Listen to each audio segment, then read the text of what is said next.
지금의 남편과 저는 연애를 기반으로 하여 결혼에 꼴이 난 커플입니다.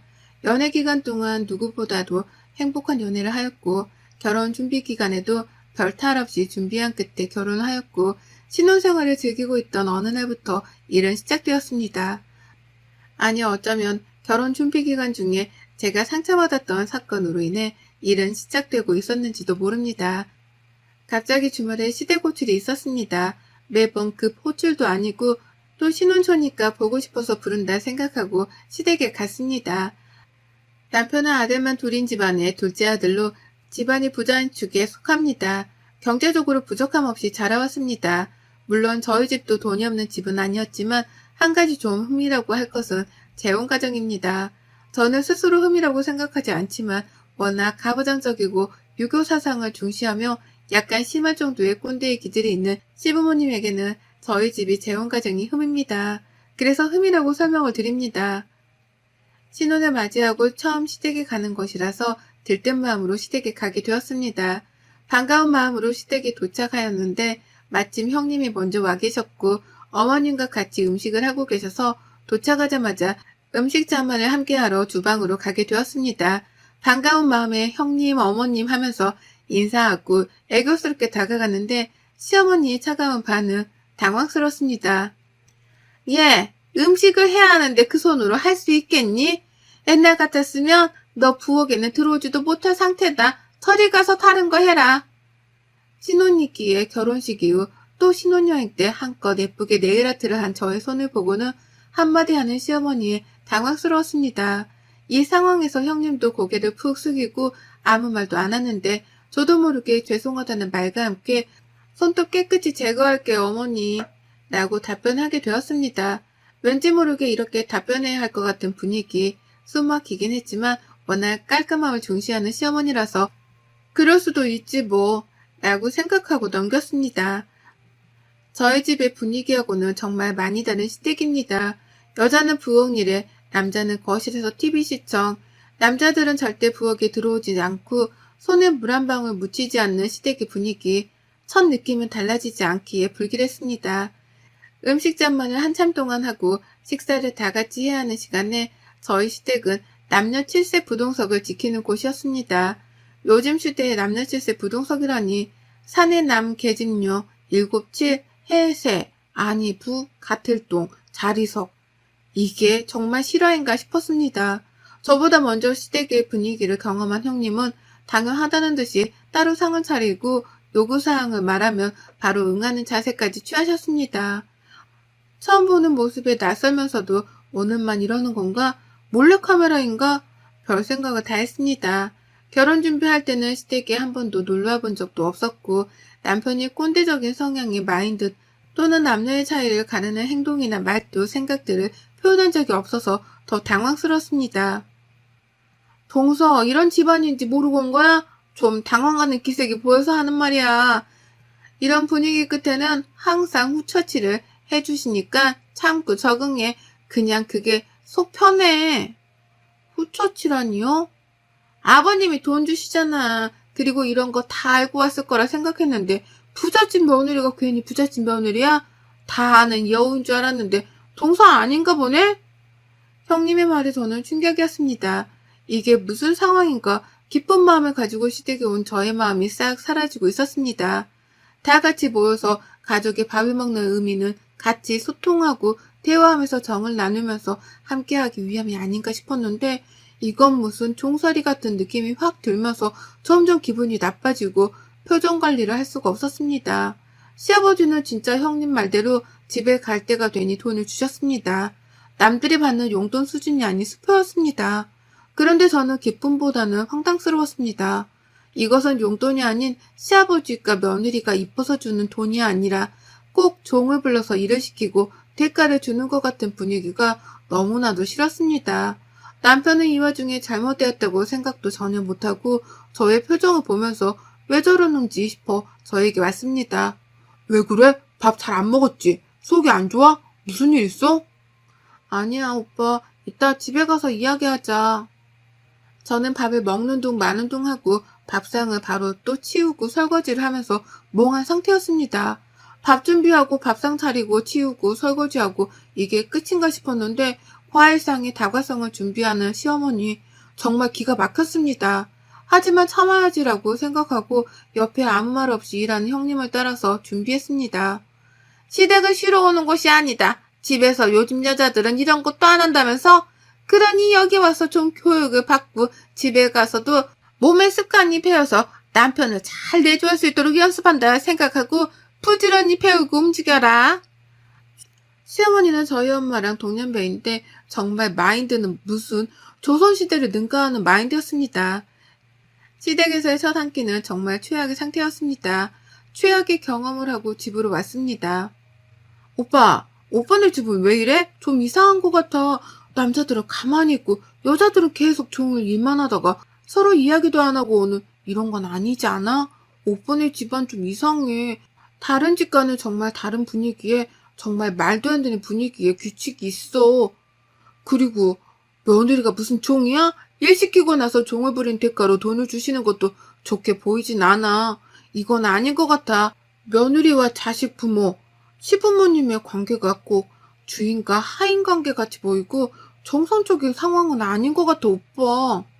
뭐가? 난 이상하다고 생각 안 하는데 좀 예민한 거 아니야? 형수도 불만 없이 잘 지내왔는데 한번 우리 집 가서 밥 먹고 와서는 왜 그래? 그리고 아버지가 며느리들 고생했다고 돈 주는 건데 그게 뭐? 자기 좀 예민한 것 같아. 그리고 우리 집 관계가 어때서? 관계가 문제가 있었다면 이혼하거나 헤어지고 가족이라는 구성의 유지에 문제가 생겼지. 남편은 계속 그런 집안에서 자라왔기에 하나도 이상하다고 생각하지 않았습니다. 계속 말해봤자 싸움만 될 것 같았습니다. 그리고 말 속에 저의 재혼 과정에 대한 공격이 있는 것 같아서 제 상처가 건드려지는 것 같아 대화를 그만했습니다. 네가 이상한 거다. 네가 이상한 가정에서 생활을 했으니까 지금을 이해 못하는 것이다. 받아들으라는 메시지를 계속해서 보내는 듯한 남편. 사실 결혼 준비 중에 순탄한 게 나름 지나가긴 했지만 한 가지 점에서는 저에겐 마음의 상처의 계기가 된 것이 하나 있었습니다. 앞에서 말한 그 지금의 문제의 시초를 알리는 사건입니다. 저는 재혼 과정으로 아빠가 친아빠가 아니시기에 저와 성이 달랐습니다. 저는 이씨, 재혼한 아버지는 박씨. 그래서 결혼 전 청첩장을 만들어서 보낼 때 시댁에서 시아버지가 이 부분 때문에 난감하시고 본인 기준이 아니셨기에 따로 아버님의 전화호출로 한 소리 들었습니다.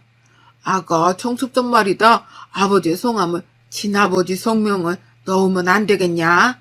지인들한테 청첩장을 줄 때 네가 얼굴을 둘 수가 없다.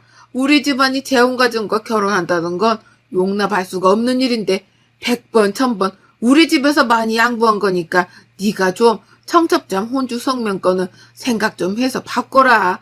그럼 난 이만 끊는다. 시아버지는 만나서 말도 아닌 전화로 위와 같은 부분에 대해서 말씀하셨는데 거의 통보식이었습니다.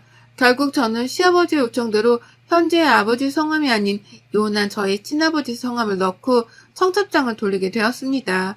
시아버지의 요청은 수락이 되었고 시댁은 요구사항이 들어져서 좋았을지 모르지만 저희 집과 저는 상처를 받았고 정말 꾹 참고 양보를 했습니다. 저희 집 지인들은 반대로 왜 아버지 성함이 이래? 라는 질문을 도리어 받게 되었습니다. 하나 저와 저희 엄마 그리고 재혼한 아빠는 이런 부분에 있어서 마인드가 유연하기에 그럴 수 있지라고 생각하였고 서로 조율해서 행복할 수 있다면 괜찮은 선택이라고 여겼기 때문입니다. 첫 느낌이 별로고 첫 행동을 보면 다 알 수 있다고 했나요? 청첩장 사건부터 이미 시댁의 꼰대 성향과 말도 안 되는 규칙과 분위기가 풍겼던 것입니다. 시댁을 다녀온 며칠 뒤 시어머니한테 전화가 왔습니다. 어디니? 집에서 놀고 있지? 잠깐 우리 집에 좀 와라. 아, 어머님 저 지금 밖에 나와서 볼일 좀 보고 있는데 뚜뚜뚜뚜뚜. 시어머니는 질문하고 본인이 답을 하고 통보하는 식으로 전화를 하시고 끊었습니다. 저는 일정을 다 중단하고 시댁으로 갔습니다. 무슨 일이세요, 어머님? 아니, 너 우리 아들한테 우리 집이 이상하다고 했다면서? 뭐가 이상하다는 거니? 너야말로 이상한 거 아니니? 너 지금 보니까 돈 좀 번다고 우리 집 무시하는 거니? 시어머니의 대화를 듣다 보니 무슨 상황인지 캐치가 되었습니다. 시댁을 다녀온 날 남편에게 하소연을 했던 것을 그대로 어머님께 전달한 남편. 그걸 또 듣고 저를 불러서 야단치는 시어머니. 갑자기 숨이 턱 막혀왔습니다. 아니요, 어머니 그게 아니라 저는 가족끼리 모인 자리에서 남녀가 따로 앉아야 하고 여자들은 계속 부엌에서 일만 해야 하고 하니까 너무 안타깝고 이건 아닌 것 같아서 오빠랑 좀 이야기 좀 한 거였어요. 이래서 가정교육이 중요하다고 했는데 너는 뭘 보고 자란 거니? 당연히 여자는 부엌에서 준비해서 가족들을 위해서 맛있는 음식과 내조를 해야 되는 게 맞는 건데 어디서 뭘 배우고 온 거니? 잘못된 생각을 가지고 있으면서 석반화장도 유부수지. 남편한테 우리 집이 잘못된 것 같다고 훈계질을 해? 어머님, 그렇게 생각하시면 안 돼요. 저는 그 뜻이 아니라 너 일하러 다닌 것도 솔직히 마음에 안 들었다. 집에서 여자는 집안일 하면서 내조해야 하지. 뭐 돈 벌러 나간다고 그렇게 나가서 집안일은 뒷전이고 우리 아들 고생시키냐? 당장 일 다 그만둬라. 직장도 아니고 네가 혼자 조그맣게 사업하는 거 우리는 그거 마음에 안 든다. 그리고 무슨 여자가 나가서 사회생활이냐? 지금 시대가 미쳤다. 여자는 자고로 집에서 집안일하고 남편 내조하고 밥, 빨래, 청소에 중점을 두어야지. 대답 안 하니? 대답하고 빨리 집에 가라. 이제 아버지 올 시간 됐으니까 준비할 거 많으니까. 네, 가볼게요, 어머님. 시어머니와 분명 저는 대화를 하러 온 것이라 생각했는데 이것은 일방적인 통보와 일방적인 훈계 그리고 일방적인 대화의 방식으로 고구마 1000개는 먹은 것 같은 기분으로 집에 돌아왔습니다. 정말 꼰대의 마인드 그리고 꽉 막힌 사고방식 저의 일하는 부분까지 터치하면서 그만두길 강요하는 시어머니. 남편과 이야기할 힘도 없었고 지쳐만 가는 결혼생활 아니 신혼생활이 이어지고 있었습니다. 일주일 뒤 시아버지 생신이 겹쳐 다시 또 시댁에 가야 했습니다. 일방적인 시어머니의 대화와 함께 그날 있었던 일 때문에 기분이 좋지 않은 상태였지만 결혼하면 누구나 고부 갈등도 생기고 트러블이 있지만 맞춰가는 단계일 거라 생각하고 긍정적으로 생각해보려 하며 풀고 시아버지 생신날 시댁에 또 가게 되었습니다.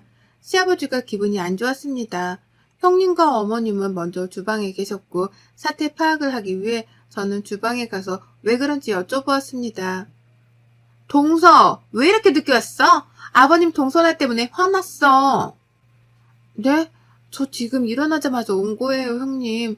아침 9시쯤 드신다고 하지 않으셨어요? 동서가 뭘 몰라서 그러는데 오늘 아버님 생신이잖아. 나는 새벽 5시에 왔어. 좀 눈치 좀 챙겨.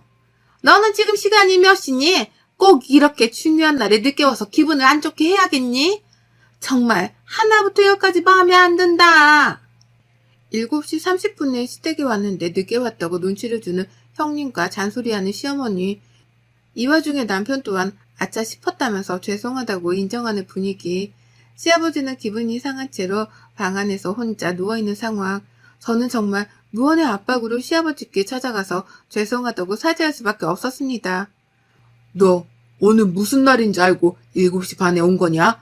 정말 너 서운하다. 어른의 생일에 이렇게 늦게 오면 내가 오해를 하잖냐. 앞으로는 시간 약속 잘 지키고 절대 이런 일 없도록 해라. 네, 죄송해요, 아버님. 처음이라 그랬어요. 명심하겠습니다. 점점 이 집 분위기에 가스라이팅 당하는 것 같았습니다. 집안 교육을 잘 못 받아서 그런다. 네가 몰라서 그런다. 이렇게 일하고 나서 대가를 주지 않느냐 등등 가스라이팅이 맞음에도 불구하고 저는 점점 대응할 힘이 사라지는 것 같았습니다.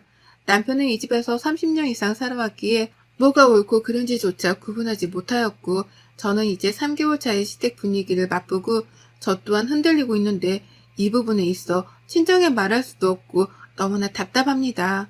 이런저런 생각을 가지고 시아버지 생신상을 차리고 웬일로 다 같이 앉아서 이야기할 수 있는 시간이 생겼습니다.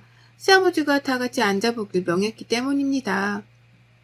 내가 지금 할 말이 있어서 다 모이라고 했다.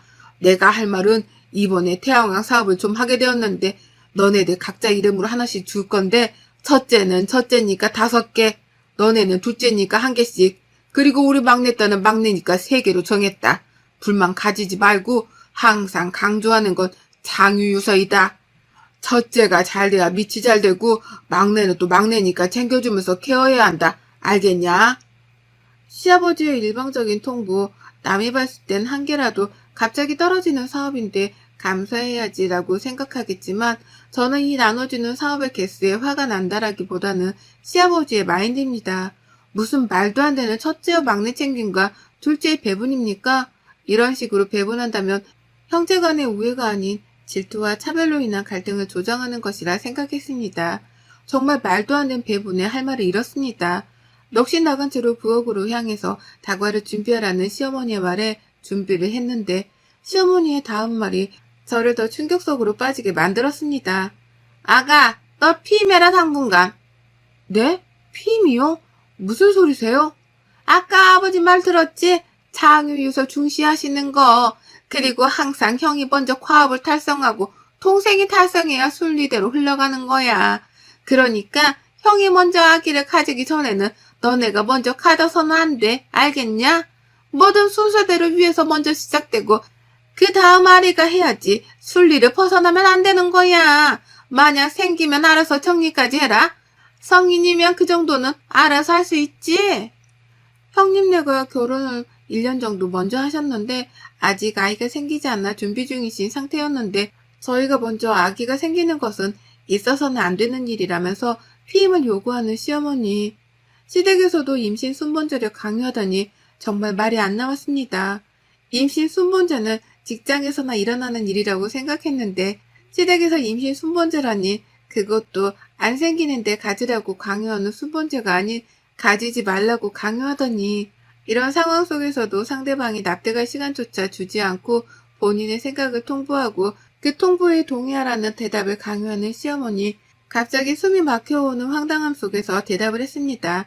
남편에게 의지하고 털어놓을 수밖에 없는 상황인데 남편이 이 상황을 털어놓으면 놓을수록 제가 시어머니와 본인과의 관계를 멀어지게 하려 한다고 생각합니다. 엄마는 다 생각해서 하시는 말이지. 우리가 먼저 임신하면 형도 좀 그렇지. 그리고 형이 먼저 하고 동생이 다음이지. 여보, 진짜 몰라도 너무 모른다. 그리고 너무 예민해. 우리 다 잘 되려고 하는 소리잖아. 잔소리도 사랑인 거 몰라? 다 잘 되려고 하는 건데 나쁘게 생각하지 말자. 연속적으로 시댁의 충격적인 분위기를 경험하고 우울하고 답답한 상황 속에서 남편조차 제대로 된 가스라이팅의 사고를 가지고 저를 설득하는 상황. 내가 지금 결혼을 한 것인가 아니면 꼰대의 성향이 집에 들어가서 살고 있는 종인 건가 현실 구분이 안 되었습니다. 갑자기 결혼을 한 것이 후회도 되면서 어떻게 풀어나가야 할지 막막했습니다. 그런데 마침 그 시간 시아버지의 전화벨이 울렸습니다. 전화를 받으려는데 끊겨서 다시 전화를 했습니다. 여보세요? 아버님, 저 둘째예요. 전화하셨는데 제가 받으려고 하니까 끊어지더라고요. 네, 둘째요? 누구세요? 누구신지. 아니, 아버님, 저 둘째 며느리예요. 왜 그러세요? 장난치시는 거예요? 놀랬어요, 아버님. 아, 둘째 며느리? 제가 며느리가 있었던가요? 너무 오랜만에 듣는 목소리라서 며느리인지도 기억이 전혀 안 났네요. 바쁘신 우리 며느리 아닙니까? 아버님 왜 그러세요? 전화는 하루에 적어도 2번은 해야지. 아침에 문안인사, 저녁에 문안인사도 모르냐? 전화 안 한 지 3일이 되어서 내가 전화 한번 눌러봤다. 이런 것도 안 배우고 도대체 어떤 가정에서 자란 거니? 앞으로는 하루에 2번 어른에 대한 예의를 갖추었으면 한다. 하루에 전화를 2번 하라는 시아버지. 전화 겨우 3일 동안 못했다고 누구냐면서 비꼬는 시아버지의 태도에 차라리 용돈이나 선물 같은 걸 주시지 않고 자식들이 편하게 마인드를 가지고 온전한 가정을 이끌며 살아가도록 해주셨으면 좋겠습니다. 자식을 본인들의 소유물로 생각하고 또 본인의 사고방식들과 틀에 맞추어서 살게 하려는 것이 저를 숨막히게 해오고 저희 부부관계 또한 좋지 않게 만들고 있습니다. 임신 순번제가 시댁에서 이루어지고 있고 무조건 첫째가 먼저 막내는 막내니까 챙겨야 한다. 시댁의 콜과 욕을 하며 토들지 말고 내내 해야 하는 분위기와 여자들은 남자를 위한 내조를 강조하며 가족의 의미는 없어진 시댁의 분위기. 앞으로 아이를 낳고 이런 분위기를 자연스럽게 흡수시키게 될 것을 생각하니 너무나도 끔찍하고 답답해져만 갔습니다.